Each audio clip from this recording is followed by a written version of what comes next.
Alors bonjour tout le monde. Dans cette vidéo, on continue sur le cours des liaisons mécaniques.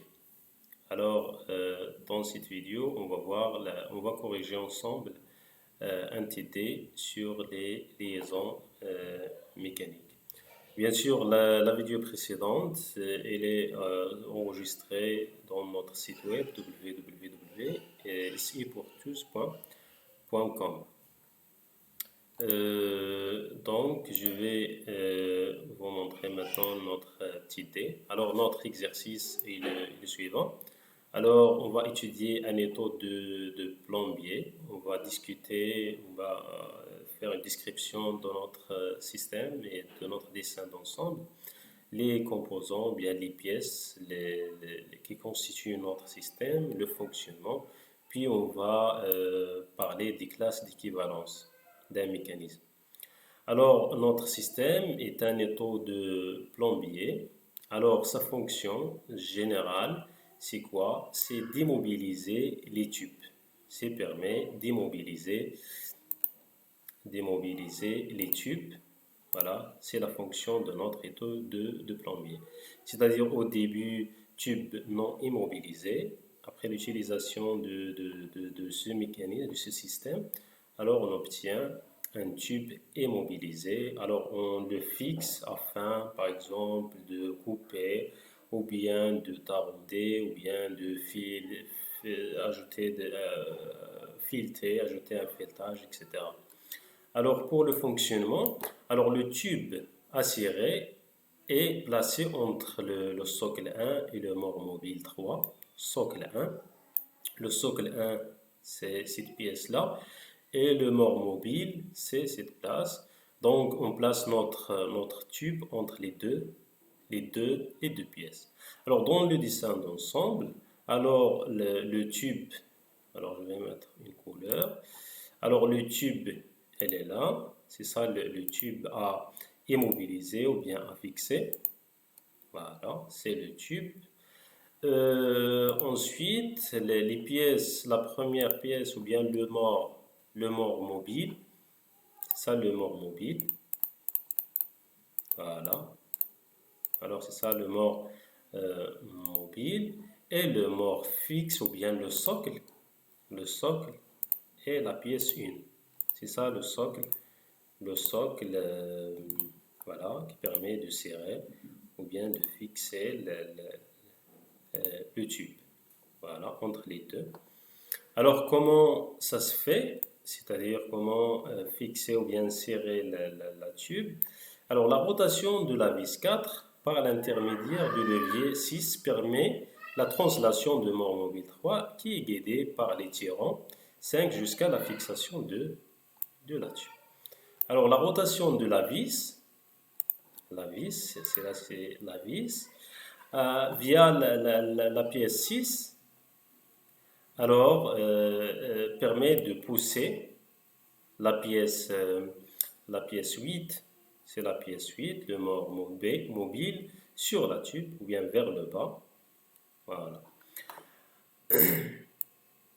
Alors ça, c'est le levier. Je vais choisir une autre couleur parce que après, on va essayer de faire, bien de réaliser des classes d'équivalence de notre système. Voilà. Alors ça, le fonctionnement, parce que comprendre le fonctionnement d'un système, c'est parmi les clés pour répondre aux questions. Je ne peux pas, par exemple, savoir les liaisons entre les pièces d'un mécanisme sans savoir le fonctionnement. Tout d'abord, il faut comprendre bien le fonctionnement. Et si on comprend bien le fonctionnement, alors c'est très facile de répondre aux questions et de distinguer ou bien d'identifier les liaisons entre les différentes pièces. Voilà, alors maintenant on passe aux classes d'équivalence. Les classes d'équivalence, c'est quoi? C'est l'ensemble des pièces qui ont entre elles des liaisons complètes. Par exemple, je vais commencer par la classe d'équivalence A. Alors, on a ici la pièce 1. Je vais voir la pièce 1. La pièce 1, normalement, c'est le socle. C'est ça, la pièce 1, c'est ça le socle. Je vais colorier avec la couleur noire le socle. C'est ça le socle. Voilà. Alors, ça, normalement, ce sont des trous de fixation sur une table. Alors, la pièce 1, elle est encastrée, en liaison. Elle est en liaison d'encastrement avec la pièce 5. Parce qu'ici, on a la pièce 5, les tirants sont filetés. Les extrémités du tirant sont filetées. Et la pièce, le socle, contient des trous taraudés. Alors, ici, on a réalisé une liaison d'encastrement. Donc, cela appartient à la classe d'équivalence. Voilà. Alors, la pièce 5, la pièce 1 et la pièce 5. La même chose pour l'autre tirant. Alors, il est en liaison d'encastrement avec le socle. Voilà. Voilà.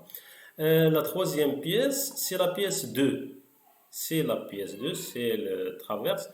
Le traverse, il est en liaison d'encastrement avec les tirants, parce qu'ici, on a un épaulement et on a un écrou hexagonal avec des rondelles d'appui.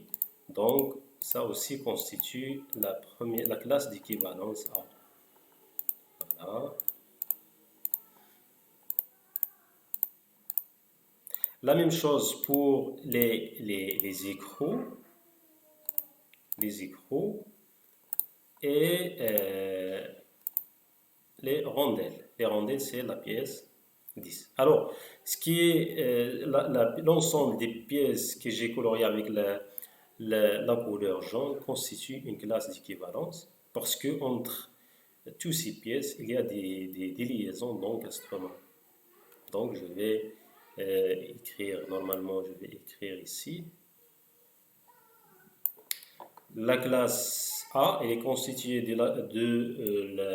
la pièce 1, la pièce 5, la pièce 2, la pièce 9 et la pièce 10. Alors, ça, l'ensemble des pièces qui constituent notre classe d'équivalence. Pour l'autre classe d'équivalence, c'est la B, la classe B. La classe B, elle est constituée de la pièce 3. Je vais choisir une autre couleur. La pièce 3, elle est où? La pièce 3, c'est le mort mobile. C'est ça la pièce 3. Alors, la pièce 3. Voilà, la pièce 3, normalement, elle est encastrée avec la goupille. Alors, la goupille, normalement, sera fixée sur la pièce 3. Alors, c'est pour cela, ici, on va corriger ça après. Parce que ici, B, il est constitué de 3 plus la goupille. La goupille, c'est 8. Normalement, ici, c'est 3 et 8. La classe d'équivalence suivante, c'est C. C'est la pièce C. C, c'est la pièce 4 qui est en bleu. Et c'est la seule pièce. Voilà. Alors, il n'y a pas aucune pièce qui a une liaison d'encastrement avec la pièce 4. Voilà. La D, la classe d'équivalence D, ça commence par la pièce 6 et la pièce 6 et la pièce, ça c'est une classe d'équivalence. Elle est constituée de la pièce 6 et la pièce 7. Alors maintenant, on a constitué les classes d'équivalence. Alors je vais revenir au document pour écrire ces pièces. Voilà, ces classes d'équivalence. Alors je vais cacher ça. Puis revenir à mon document. Je vais zoomer sur le dessin d'ensemble. Et je vais écrire. Alors ici, c'est la A, la classe d'équivalence constitue de la pièce A, la pièce 1, la pièce 5, la pièce 5, la pièce 2, la pièce 9 et la pièce 10. Ça, cet ensemble de pièces constitue une classe d'équivalence. Donc, je vais mettre ici 5. Je vais mettre 2, 9, 10. 2, 2, je vais mettre ici, je vais zoomer un peu. 2, 9 et 10. Voilà. Alors, c'est ça l'ensemble, la classe d'équivalence. Pour la classe d'équivalence B, il est constitué de la pièce 3 avec la goupille. La goupille, c'est goupille ici 8. Ici, je vais mettre 8. Ici, c'est 4 seulement. Pour l'autre classe d'équivalence, c'est 6 et 7. Alors maintenant, on a fait une description de notre système, de notre dessin d'ensemble, et on a déduit les différentes classes d'équivalence. On a dit une classe d'équivalence, c'est l'ensemble des pièces liées complètement entre elles. Voilà, alors c'est tout ce qu'il y a pour cette partie. La partie suivante, on va compléter notre série d'exercices pour identifier chaque liaison entre les différentes pièces. Alors, au revoir.